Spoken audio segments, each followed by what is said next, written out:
Got you. Hello, YouTubers and all those who happen to watch. It's Halloween, let's face it. So you guys all thought I potentially dropped the 31 Ghoulish movies and games. So, well, I'm sorry to tell you guys, but I'm not quite going that route.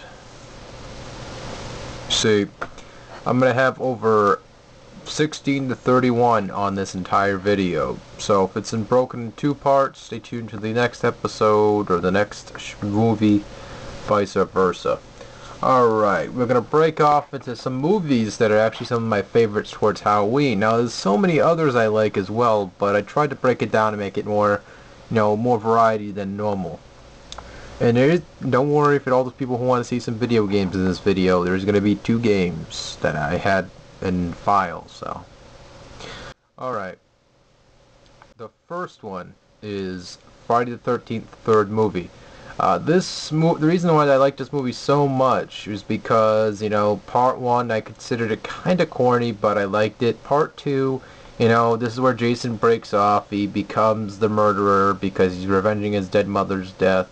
Part 3, because I thought it was so, he's sort of used to things now. He's used to the craft. He's chopping people's heads off. He's breaking people, destroying people. I thought part 3 was great due to the fact that it introduced Jason to start running a little bit. And I thought this was just great, watching Jason just chase after people like a normal person. And I just thought it was fantastic. So that's why I picked Friday the 13th the 3rd. Now, there's so many other reasons too. I'm just trying to break it down. One of the highlights of what Jason did in that movie, and yes, he did run. So the next film, or the next series, I'm just gonna because I couldn't pick one of them because I liked them all so much, was the Hellraiser series, being number 17.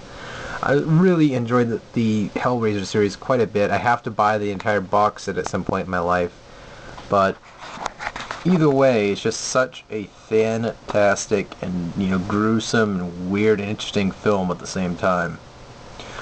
That's one of the main reasons why I, started watching horror films, because of that. It wasn't because of the Jasons, because, I used to watch the Jason films and, Friday the 13th films, and Nightmare on Elm Street films, but I never really, those didn't really bring me into the series quite like Hellraiser did. It just sort of gave me a new respect for horror, because it was such a low budget. It was such, such random and dark, gruesome activity in this entire film that, you just watched it and you're like, God, this is actually well done. It's dark, it's weird, it's twisted, it's interesting. It's just, that's what brought me into horror, was really Hellraiser.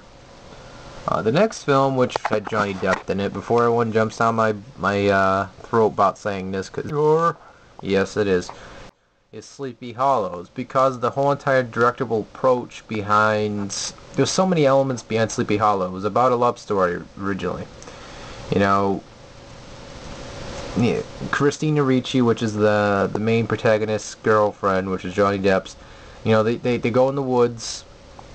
They're in these woods, the entire story of Sleepy Hollow. It was just more of a darker approach to Sleepy Hollow, which I thought was pretty badass.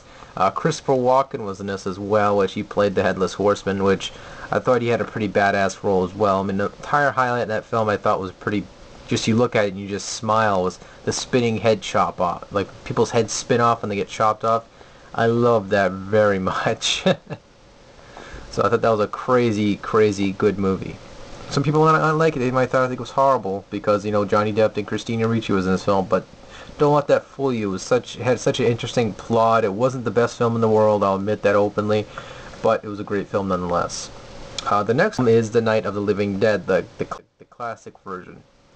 I thought this one was so great, the main protagonist being the black guy, which doesn't make it in the end, as we all know.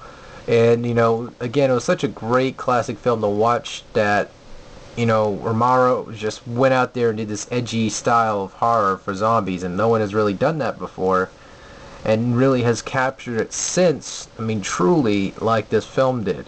Some films can come back and, do it well, but they don't do it as great as Night of the Living Dead presented it. The whole new light to zombies was put in this film. Now, the next film I couldn't pick between the both of them, so I chose both, was the 1978, and the latest version of it was Dawn of the Dead.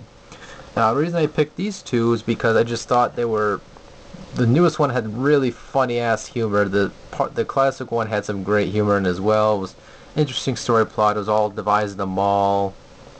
You know, it was great either way. The next one is actually Psycho. I thought it was interesting because how they didn't make this supernatural monster, they just made a guy with problems. And I thought this was pretty great. It was a pretty good Hitchcock film. And it was, you know, one of those type of classic horror films you just got to sit down and watch because it's so interesting how they present it all. The next film is The Shining. The reason I picked this because, you guys have one of those kind of days where you just want to go out and kill your... Nah, I'm just kidding. You don't want to do that. But, you know, one of those type of days you just go crazy and you just want to, you know, let's go berserk. People go, okay, time to check this guy out. He's wearing a weird-ass mask and it looks like he's a Jedi. But, you know, either way, I picked this film out because, again, it was different for its time, and I thought it was actually really well made. You know, the guy who plays the father, you know, he talks like this. You know, Jack Nicholson, he's played a great role as well. Again, most of his films he does pretty good with his acting. So, you know, he does such a fantastic job. Come play with us, Danny. It's top of the reason why I picked that film because it has my name in it. That's the only reason why. Yeah. The next film going in is Halloween. The reason I picked this out is because let's face it was such a interesting film as well. The way it was presented. Granted, you know, there was a lot of cliches out there already in how this style was presented. I just thought the whole entire story plot behind the film was interesting. Is this, you know, killer kid, you know, grows up, he's a crazy-ass son of a gun. I thought it was fantastic. I also really love the Rob Zombie films. I don't care what anyone says. I thought Rob Zombie did a great job to the series, the film itself. So, big props to Zombie for making that a fantastic film. But speaking of zombies, number 24 out of the 16 to 31 is going to be Zombieland. Now, Zombieland, I consider this to be a great film. It's just because it takes the entire zombie genre and makes it very loose. It's sort of the Dawn of the Dead, how they make it a little bit loose on that one, but this one, it's sort of, they've explained the rules of survival. They, you know, have all this humor to it.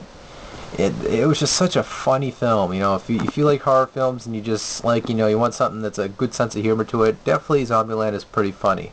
I really enjoyed this one. But number 25 is a game called Vindictus. Now, this is the Halloween event. That's the only reason why I put this game in there. There's going to be a little bit of normal gameplay footage in there, so I'm just showing you what the gameplay is like, so that way you guys get grip on why I presented this game. But it's a really good game. It's hack and slash and all that. You'll see when you play it and you see it. So, roll that. Alright, now I'm back. Now, the movie I wanted to pick was Evil Dead. And this is going to be 26 and 27. Evil Dead 1 and 2. Now, the reason why I'm not mentioning Evil Dead 3, it was just... Army of Darkness, it didn't appeal to me too much. I mean, it was a good film in its respects, but to me, it was not that amazing. It was, I mean, unlike Evil Dead 1 and 2. Evil Dead 1 and 2, they sort of had their own unique, you know, style to them. With this, it was just... Part 3, I just felt like they were just trying to... I don't know what the hell they were trying to do with it. I mean, it's a cult classic. A lot of people love it. I liked Evil Dead 1 and 2 a lot more because of the grittiness, the low production on it. The Evil Dead Part 3, it was... Or Army of Darkness, it was just... Felt like they would put too much money behind it, and it kind of ruined it. And you know what I mean? I mean, it was... Evil Dead, it had like that cheap effects and everything to it, and it had that... It was just... Felt more virtual, you know? It was, I don't know. So, number 28 is Child's Play 1 and 2. Now, I don't necessarily like all the other Child's Plays as much as 1 and 2 did for me. Because when you're a kid and you kind of, like, you know, you have this toy you really want, or you really have an idol, and he ends up trying to kill you in the end, I thought that was a great presentation of a child's toy. I mean, it was original as well. I mean, granted, there was a lot of, you know, puppet films in the time, but, you know, for a doll, it sort of changed the way you look at horror films as well in the future. You see like this scary doll that's coming at you and just... I mean, a lot of guys and girls change their ways and how they look at their superheroes or their, heroes and their action figures and whatnot. The next film is Pumpkinhead. I thought this film was interesting and unique as well, how it was presented.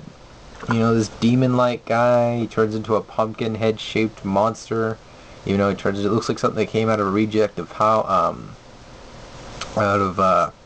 brain fart, out of Aliens and everything. I mean, it's really an interesting film. I really enjoyed it, and you know, so it deserves to be on that list. So, next film is actually, yeah, it's a short story, sort of like was it Fright Night and all those other films that presented these short stories. You know, it just had like these really, really interesting storylines to them. And this one actually has some dark stories to them. Like, there's no heroes in the end. There's no revenge from the monsters and all that. Granted, though, I like those films with the revenge in the end, because I always like to see people get something good in return in the end, at least through some sort of means of decapitation or whatever. But this one is actually pretty dark film. It's from a whisper to a scream. It has Vincent Price, the man has an awesome voice. And again, his role in this, he was the narrator. He was talking to the girl about these different cases that was going on. It went back and forth, and I thought it was such a great film to watch with your friends. To sit back and say, wow, it's fucked up. It's one of those type of films you just look back and go, oh. But the last, but number 31, something, I wanted to pick this because my friend Toria really likes this game a lot. And I thought she would get a kick out of it if she's watching this film, Tori. At number 31 is Plants vs. Zombies. Now, Tori, sit.